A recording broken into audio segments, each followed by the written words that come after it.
Isang mapagpalang araw po mga kalingap, ako po ang inyong lingkod Romdiano TV. Patuloy po natin suportahan Kuya Val Santos Matubang, Kalingap Rob, Jack Tapia Matubang, Ate Edna Vlogs Kalingap Edu, at ang buong team Kalingap, suportahan po natin ang kanilang ginagawang paglingap sa ating mga kababayan. Shoutout din po sa aking mga kagrupo sa Karepa. Suportahan din po natin sila. Kalingap Rob, nakausap ang tatay ni VNC. Kaya pala napakabait ni VNC dahil puno ng pangaral ng kanyang mga magulang. Bata pa lang itong si VNC pero matured na kung mag-isip.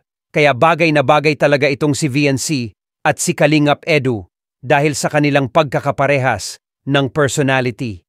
At may mensahe nga itong si Tatay Ferran sa mga nagkukumpara sa mga love team. Sinabi nga ni Tatay Ferran na magkaisa dahil nasa kapwa Kalingap din naman ang sinusuportahan ng bawat isa. At nagpapasalamat din si Tatay Ferran sa mga sponsor at sa mga taong nagmamahal sa kanyang anak at sa Team Kalingap. Tara mga Kalingap, panoorin natin ang video na ito at huwag kalimutan mag-like sa ating video. Kumusta naman tayo dito sa bahay niyo po? Alam nung Mike, kumusta rin sila tatay? Di natin ano sa'yo tatay. Ayan. So dito si tatay ni Biancy. Tay, parang nagtaba-taba na kayo tayo, ano? Di gaya nung unang punta namin. Wala na masyadong problema. Payat nyo dati. Saka parang stress, no? Talagang, siyempre, kailangan maghanap buhay talagang ano. So ngayon tayo, medyo nakakaluwag-luwag na. Siya po, dahil po sa Kalingap, mga nag-sponsor sa anak ko. Laking pasalamat namin at na ano mo si Biancy. Opo, saka ano? Paano? Sobrang bait po kasi talaga ni Biancy, kaya marami din po sa kanya nagmamahal at nagpapadala. Mabuti po yung maganda, yung pagpapalaki niyo po kay Biancy. At talagang ano siya, sagana siya sa pangaral namin. Oo. Nung nakachat ko siya about dun sa mga, di ba, maraming sponsors na may direct contact sa mga beneficiaries, ang ginagawa ay parang sinusulsulan. Ay, lagi po namin yung pinapangaral. Huwag kayong mag-aano dyan sa mga ganyan at siyempre. Kasi nangyari na baga po, tay, kung matatandaan niyo po, di ba? Nangyari na sa amin dati.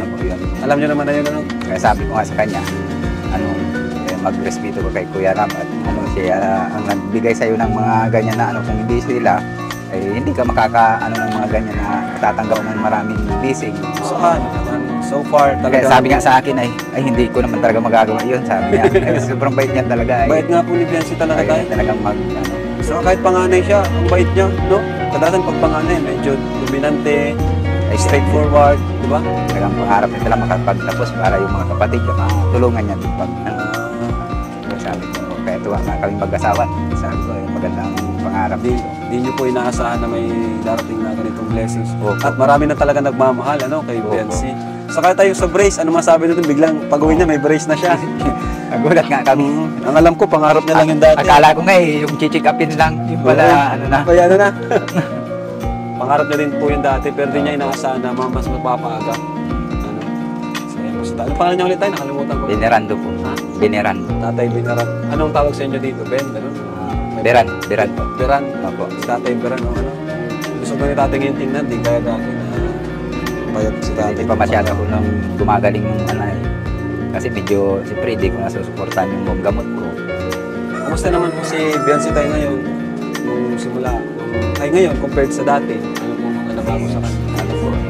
Hindi na siya masyadong sa ngipin niya kasi may bilis na katulad noon, yun ang nahihiya talaga siya mag-alot na siya yung may sungkit yung ngipin. Pero ngayon, hindi na po masyado. Nadagdagan yung confidence niya. Tayo? Maging proud talaga kayo kasi daming nagmamahal kay Biancy tayo. Yes, totoo po. Kay Biancy, kay Carla, kay mga Kalingap Angels. Sabi ko nga doon sa mga nag-ano ko, sana magka-isa na lang sila. Yung nagpo-compare. Opo, kasi pare-pares lang naman po, isa man lang ang nag-ahawak sa kanila. Dapat tulungan nila para isa lang yung very good yun.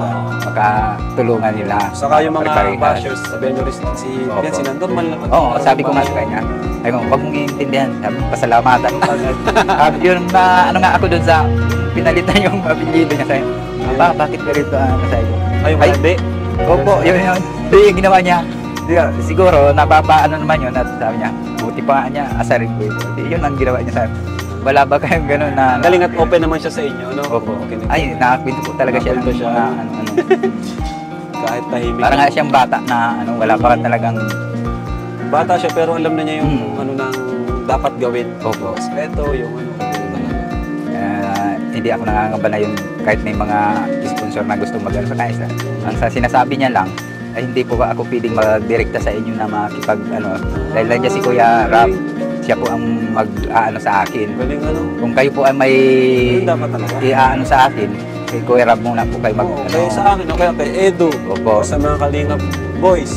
Kasi hindi naman po, hindi ko po yan tatanggapin yung mga... Pati po kayo ganun din, di Kayo kayo po, ayaw ko po ng ganun. Kasi siyempre, yung pagre-respeto po baga sa inyo. nakakatuwa naman sa kanya. Kaya sabi ko na yan, talagang Kasi pinapangalan namin siya. diyan po nagsisimula yung nasisilaw. Opo, ay, May ano na, may relasyon na sa sponsor. Parang kami po, kahit anong isilaw nila sa amin, hindi namin, ano yan, kasi sanay kami sa ganitong ano.